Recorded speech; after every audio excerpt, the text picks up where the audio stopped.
Many of our dreams and fears surrounding artificial intelligence haven't really changed much over the past 75 years. Back in 1957, 20th Century Fox released an interesting film called Desk Set, which captured many of the same hopes and anxieties about artificial intelligence that we still experience today. Though at that time, they did not yet call it artificial intelligence. This morning at 9, I had to go to IBM to see a demonstration of the new electronic brain. The term artificial intelligence was coined by John McCarthy in 1955, just a few years before this film had been released. It took several decades for the term artificial intelligence to make it into everyday vocabulary. To the Hollywood filmmakers of the 1950s and 1960s, computers typically featured what we now think of as chatbot-style interface. Think of Star Trek, where Captain Kirk would simply just ask the computer something and it would respond.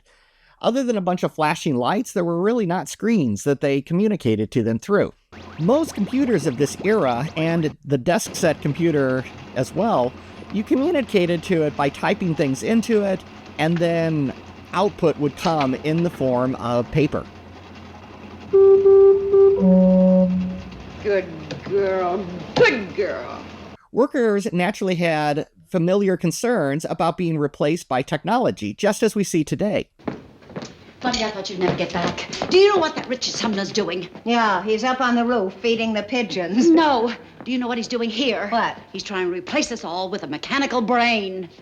He's under special assignment to Azai to see if Emmerich can be adapted to this department. That means the end of us all. Peg, calm down. No machine can do our job. That's what they said in payroll. And just as we see today, management provided assurance that AI would improve their jobs, automating only the tedious and repetitive tasks. Now, gentlemen, the purpose of this machine, of course, is to free the worker. You can say that again. To free the worker from the routine and repetitive tasks and liberate his time for more important work. But what really happened? I'll let you guess. Oh, who's afraid? Come on, all together. Oh.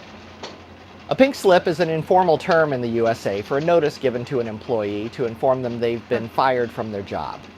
Fortunately for the human characters in this film, things turned out all right for them. Similar to today's AI, the computer struggled with context and occasionally even hallucinated answers when it didn't know the answer, simply making things up when it was not sure.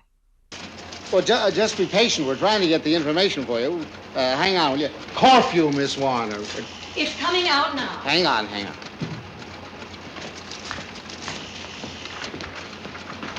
Metro Goldwyn Mayer has sent its color cameras and crew into Kenya, East Africa, and is coming up with a whopping good picture. Yes, I can see that picture again. This is the wrong classification, Miss Warner. I'm sorry, sir. The human workers heroically stepped in to save the day. Hello? Now, what was the information you wanted? Peg, Tribune Index, last 4, back copies. Let's show him what people can do. Sylvia Corfield.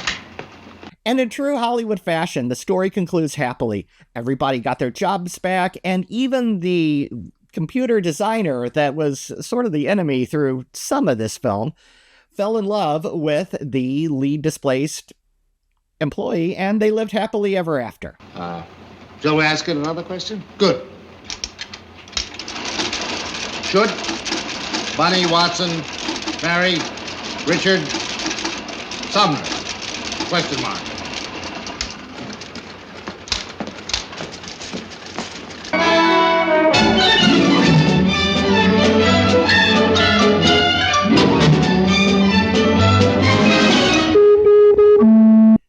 Thank you for watching this video, and if you found this interesting, I do a lot of videos about artificial intelligence, both how to actually implement it and use it, as well as just how it is impacting society as well. So please like the video if it was useful and subscribe to the channel.